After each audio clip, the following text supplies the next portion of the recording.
Bem-vindos ao nosso Vox Talk, nosso bate-papo de negócios e tecnologia.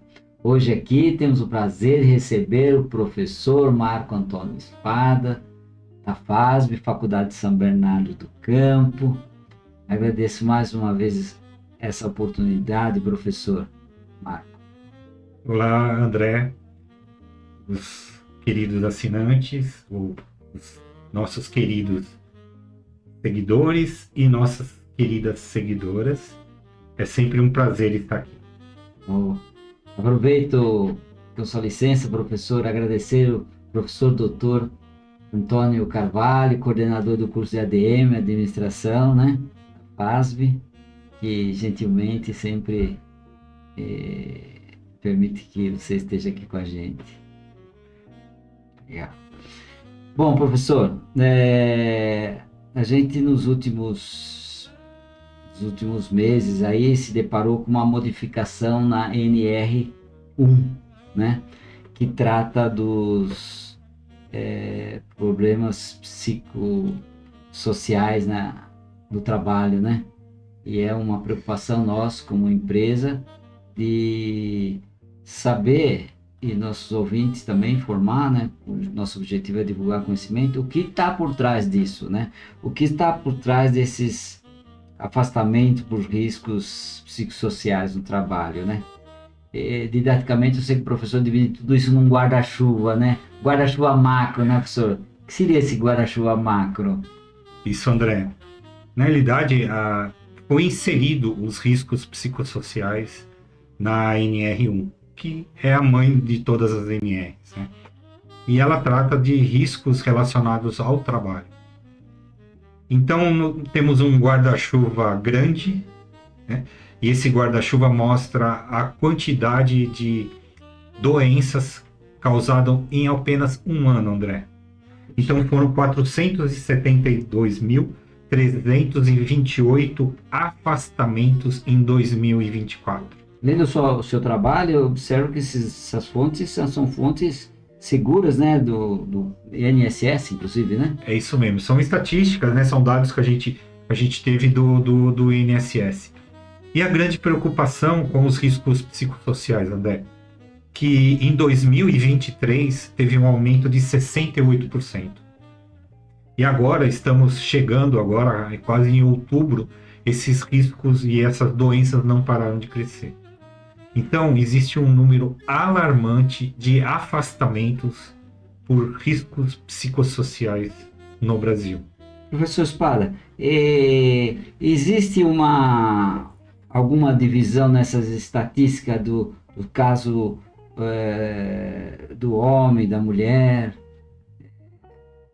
Houve um estudo sobre isso? Sim, o INSS mostrou para a gente que dos 472.328 acidentes, 301.348 são mulheres e 170.980 são homens. Nossa, o dobro quase, professor. Exatamente. Então, os afastamentos de risco psicossociais no Brasil é quase o dobro das mulheres.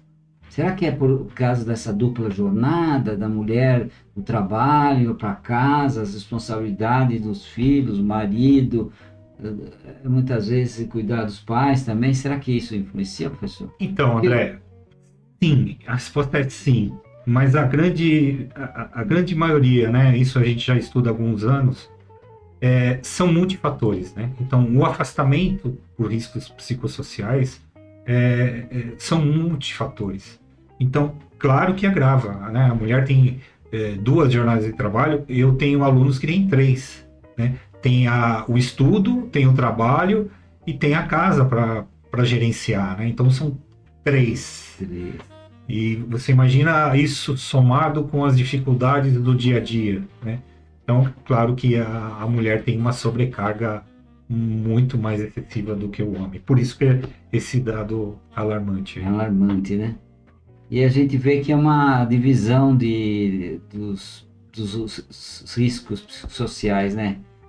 Tanto o homem predomina mais um fator, a mulher outro, né? Exatamente isso. que você tem, né, André, nesse conjunto, nesse grande guarda-chuva, né? Então, ele fez uma divisão e trouxe dados bastante interessantes para a gente trabalhar. Então, o nosso podcast de hoje, a ideia é fazer uma apresentação dos riscos psicossociais, mas, se você me permitir, a gente dedicar um tempo um pouco maior para a prevenção desses riscos. Eu acho que é o mais importante da gente entender quais são esses riscos, qual é a função da organização e qual é o fator humano. Então, qual é o fator motivacional que eu tenho, qual a minha contribuição que eu possa, né, ter para que essa doença não instaure na gente. E dentro dessa linha, professor, realmente a gente pode atacar a causa raiz, né? Não só uma lei, ela é fria, né? Mas o que está por trás dela, né? Não está simplesmente, cumpriu o relatório, isso, concordo, não concordo, estou sofrendo esse tipo de pressão, não estou, mas o que está por trás disso? Qual a causa raiz, né? E o professor fala no seu trabalho de alguns fatores aqui, como fatores higiênicos, motivacionais, algumas necessidades, e o senhor menciona mais, inclusive, gerenciamento do risco e prevenção. Agora, o senhor também menciona fatores importantes, 2 fatores de Heisenberg, né? Isso mesmo. Será que podia dar uma explanação para nós? Claro. Então, assim, a gente tem um grande guarda-chuva que são o efeito de tudo isso, que são as doenças, né? Então, a gente tem a depressão, né? Uma doença que está relacionada ao trabalho, né? A gente tem a ansiedade, que é uma emoção. Temos doenças relacionadas à esquizofrenia, o alcoolismo, né? Que talvez é a doença mais difícil para a gente tratar de todas elas. Por incrível que pareça, mas o alcoolismo é muito difícil o tratamento. As drogas, a bipolaridade, e tem um fator aqui, André, que eu queria dedicar um pouquinho de tempo para explicar. A gente tem 20.873 afastamentos por estresse grave no trabalho, que está relacionado à dificuldade de adaptação do trabalho. Isso é um dado bastante interessante para a gente esmiuçar, né? Como é importante que a liderança promova essa facilidade na adaptação dos trabalhos, né? Do trabalhador em relação ao trabalho. Então, a gente tem alguns casos relacionados às causas, né? Então, a gente tem o efeito, são as doenças, né? E a gente tem as causas, é o que a gente vai tratar agora. Então, o Heisenberg, que é um pensador, psicólogo, consultor, ele dividiu em 2 guarda-chuvas, né? Seria os fatores higiênicos, que são os fatores exclusivos do trabalho. Então, fatores higiênicos são fatores de 100% de responsabilidade do empregador. Isso é responsabilidade da empresa, né? Então, vamos passar um pouco didaticamente, né, do que é esses fatores higiênicos. A gente pode citar que são as condições de trabalho. Então, quando eu facilito a adaptação do trabalhador do trabalho, muito provavelmente eu estou contribuindo para a prevenção. Eu estou contribuindo para que esse guarda-chuva dos efeitos, esses indicadores diminuam.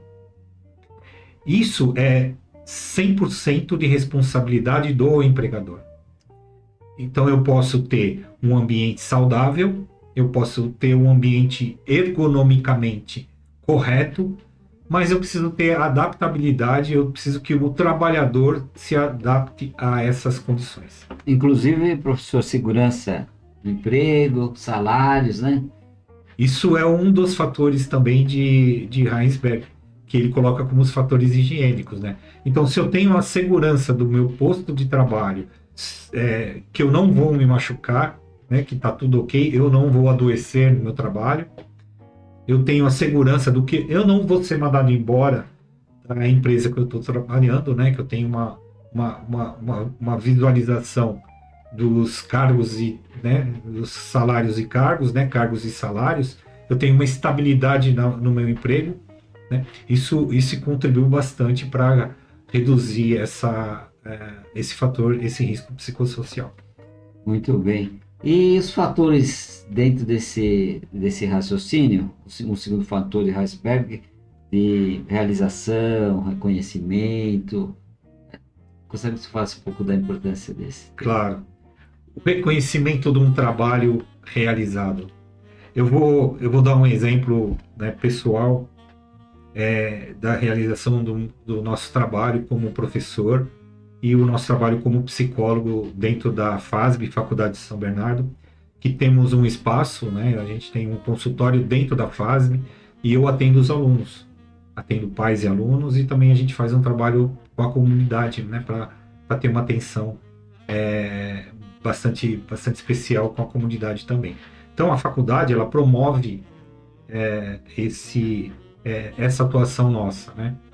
E bem recentemente, eu e o professor Antônio fomos dar uma palestra em uma escola em Diadema.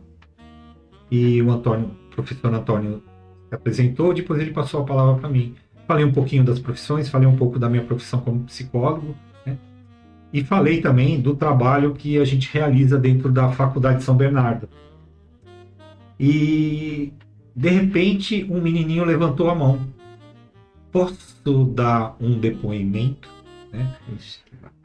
E eu fiquei meio assim, fiquei paralisado, né? Eu não sabia o que vinha, né?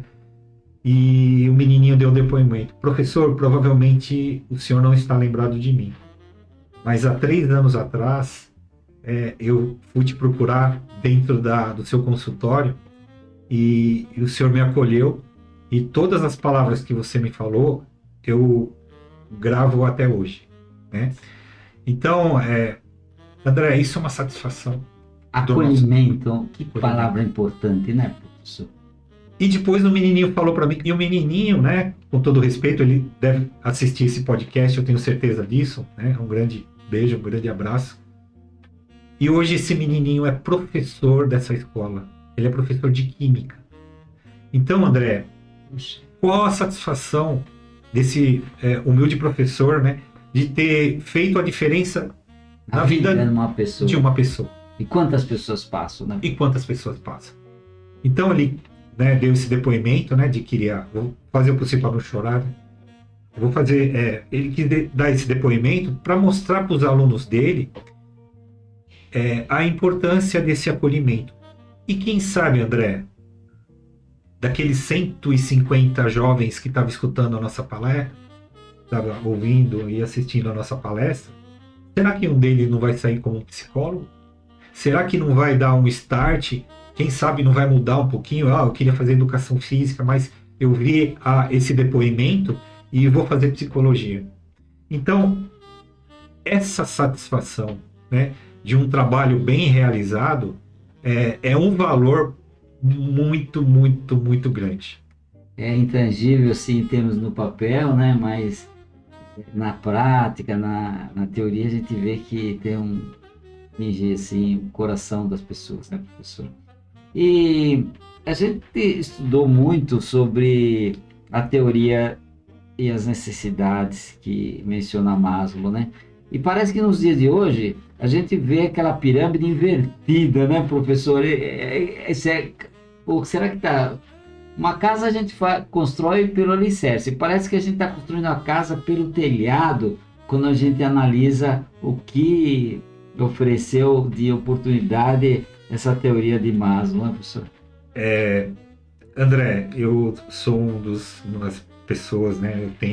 Eu tenho um livro de Maslow e sou uma das pessoas que tem o maior respeito pelo trabalho dele. Então, dói muito meu coração ver a pirâmide dele ser invertida, porque tem muito sentido em cada um daquelas etapas, né? Que a gente pode chamar de degraus. Então, falar que vai inverter a pirâmide é uma coisa assim, não muito... Uma confusão mental, né, professor? Não sei se isso, o desespero pós-pandemia nas pessoas, na gente de uma maneira geral, tudo assusta às vezes. E a base da pirâmide, André, a base da pirâmide é a parte fisiológica, né? Então, ele coloca na tradução do seu pensamento, né, que são as necessidades básicas de alimentação, né? Ele fala até de sexo, né? Então, as necessidades básicas. Mas quando a gente estuda o trabalho dele, a gente percebe que é muito mais que isso. Muito mais. Então, eu tenho uma médica que trabalha junto com a gente, né? Que tem o nosso trabalho, doutora Graziella. Ela é do Saúde Café, é a endocrinologista e o consultório dela fica em São Caetano. E tenho aprendido muito com a doutora, a gente tem trocado muitas ideias, né? E a base de tudo da pirâmide, André, sem dúvida nenhuma, são os nossos hormônios, são os nossos neurotransmissores.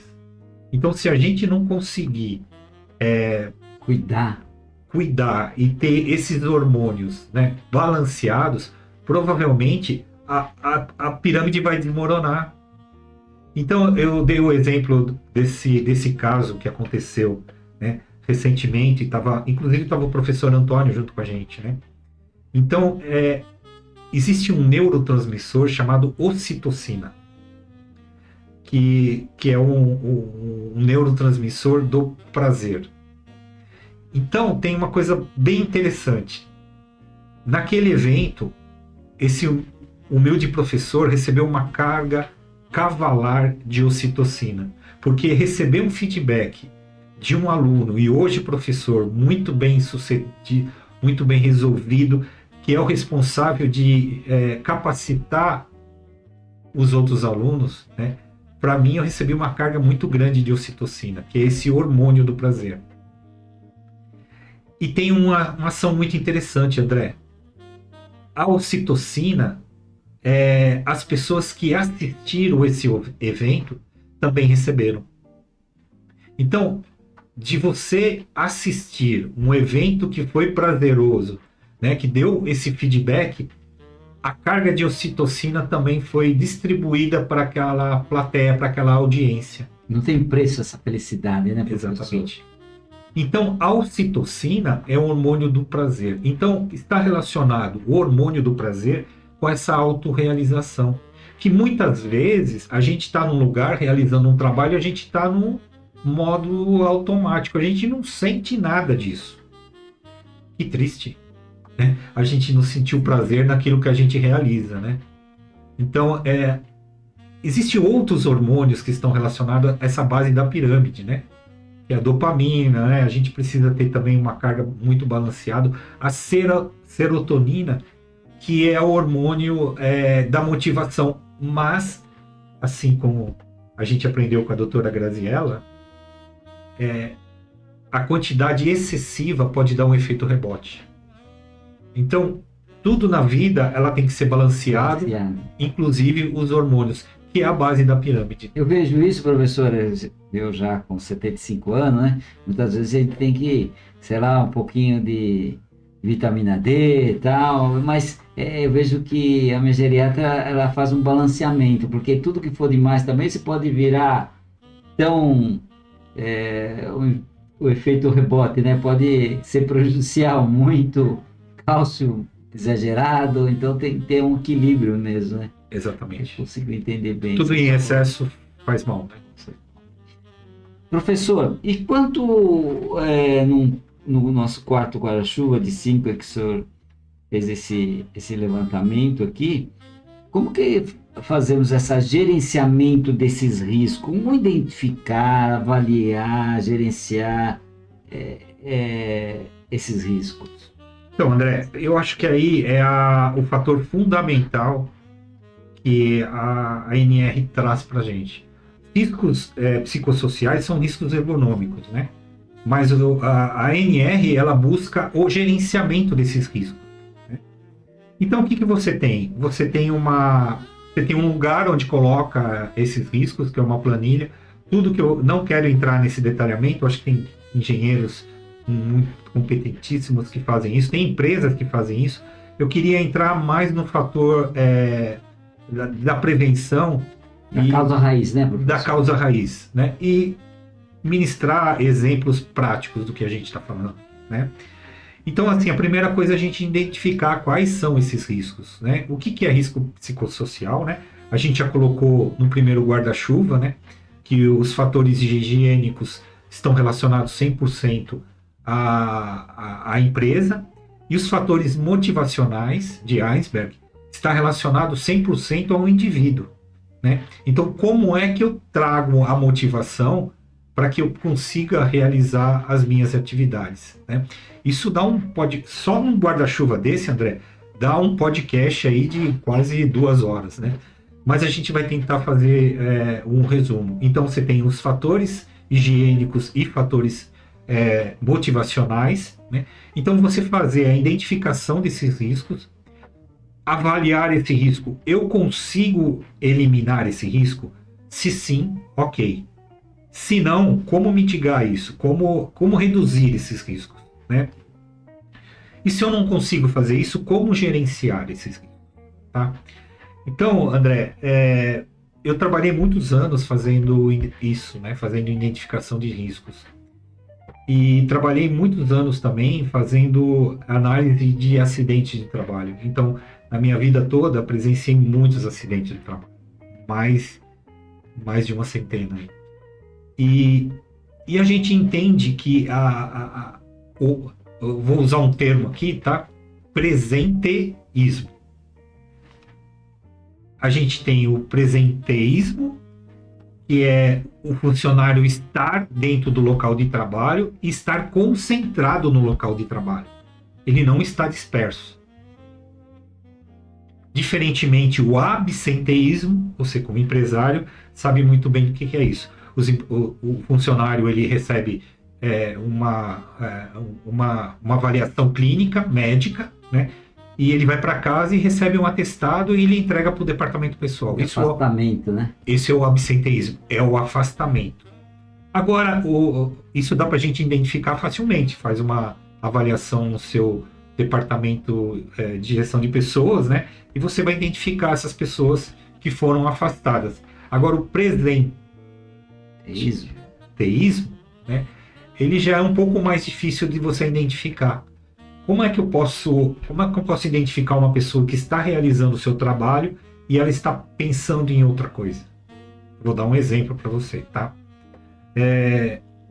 Há um tempo atrás a gente foi fazer a realização de um acidente de trabalho de um motorista, né, de empilhadeira, muito experiente, e o acidente que ele teve foi uma queimadura muito severa no abdômen.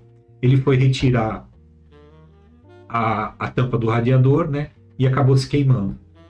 E a minha pergunta que ficava, né, uma pessoa tão experiente, né, e a gente tentando achar a causa raiz, vamos tentar achar a causa raiz, vamos achar uma ação, né, quase sempre a ação é capacitação, treinamento, e aquilo me ficou na minha cabeça. E no cafezinho, esse funcionário que se machucou veio conversar comigo. E esse acidente foi numa segunda-feira. Ele falou que na sexta-feira, no sábado, ele pegou o filhinho dele para ficar com ele, né, para dar um passeio que tinha separado, né? E estava muito calor. Era uma tarde de domingo e ele foi tirar a camisa do filho dele, por volta de 5 anos, e viu que tinha vários hematomas. E aí ele descobriu que a esposa dele estava batendo no filho dele. Agora eu entendo o que é presenteísmo, né? É você estar no local e o seu pensamento está em outro lugar. Então, nesse caso, André, foi um acidente que esse funcionário sofreu. No caso do departamento administrativo, pode ser que ele tenha errado numa planilha, pode ser que ele tenha comprado uma peça não necessária. Então, é o estar presente dentro do trabalho é uma forma de bem-estar. Como eu posso eliminar isso? Como posso tirar uma doença que eu tenho da minha esposa, do meu pai, da minha mãe, através de entrevista. Aquele primeiro podcast que a gente fez de o chefe, de o gestor, dar o bom dia apertando a mão do funcionário, ele vai identificar se o funcionário está com algum problema ou não. Então, se esse funcionário está com um problema muito sério, ele colocar uma tarefa não muito arriscada para ela, né? Então, isso faz parte da gestão. Então, esse gerenciamento de risco, ele tem muito a ver com a liderança, André. E professor, quando o senhor tocou num ponto neurálgico, né? A liderança, né? Liderança tem que ser capacitada, né, professor? Porque muitas vezes o funcionário, por qualquer motivo, chegou atrasado um dia, chegou atrasado no outro. Se você não der a oportunidade, muitas vezes, de esperar que ele venha de falar alguma coisa porque ele está atrasado, e você já querendo levar para o lado, um outro lado assim, mais pesado para ele, muitas vezes o filho ficou doente, o cachorro está doente, né, professor? Nesse sentido, como prever? Só que tem que ficar passando a liderança, investir na saúde mental, promover um ambiente saudável, como um clima organizacional. Gostaria que você falasse um pouco sobre esse guarda-chuva da prevenção. Vamos lá, André. André, se eu não tiver o meu ambiente saudável, ou que o funcionário se sinta bem nesse ambiente, é muito difícil a gente trabalhar com a prevenção em outros sentidos. E eu vou te dar alguns exemplos.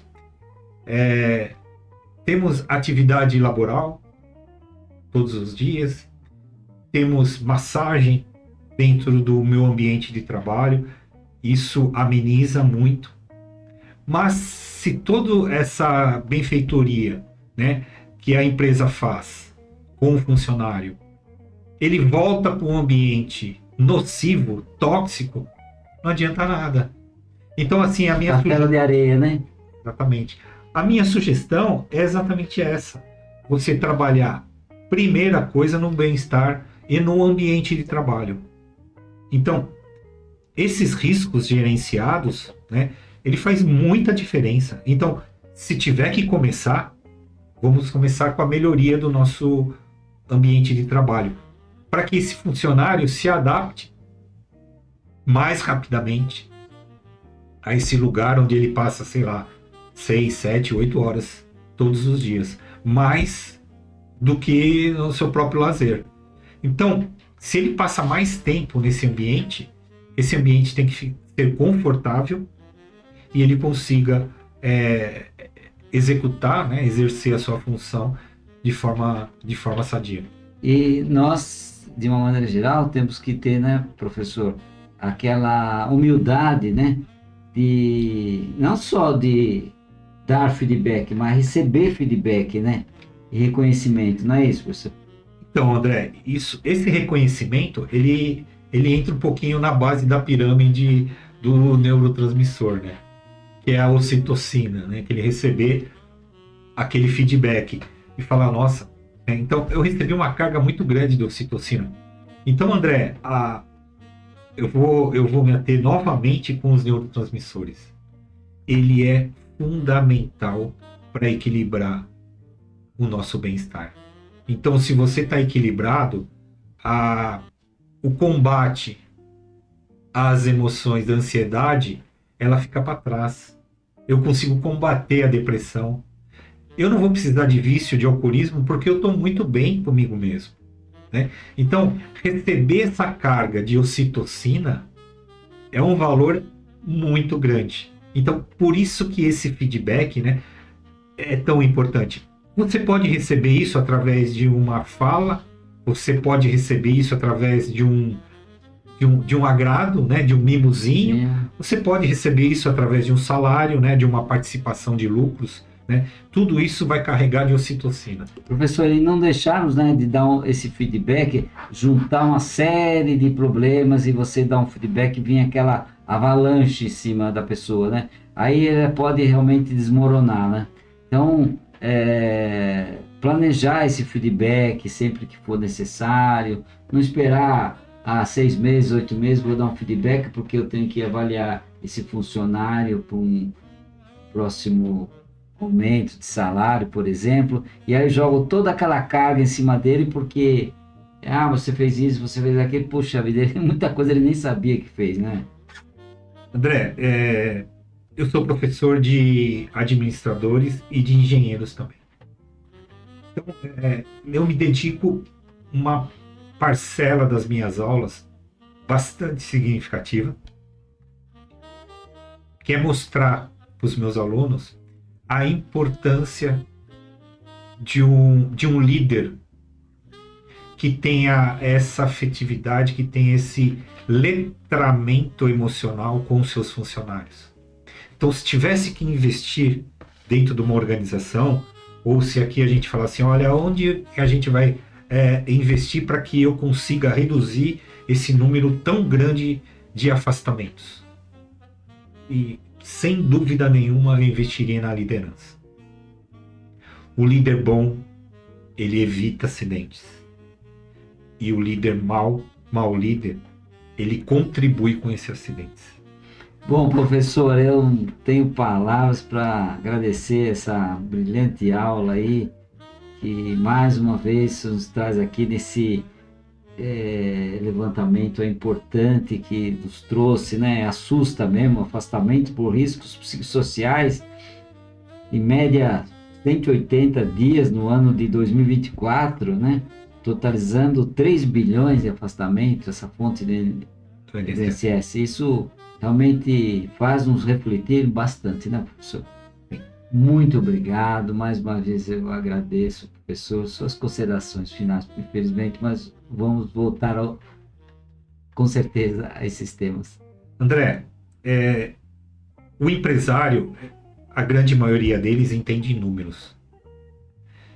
Sabe que aonde eu posso investir, aonde eu posso gastar dinheiro e aonde eu posso investir dinheiro.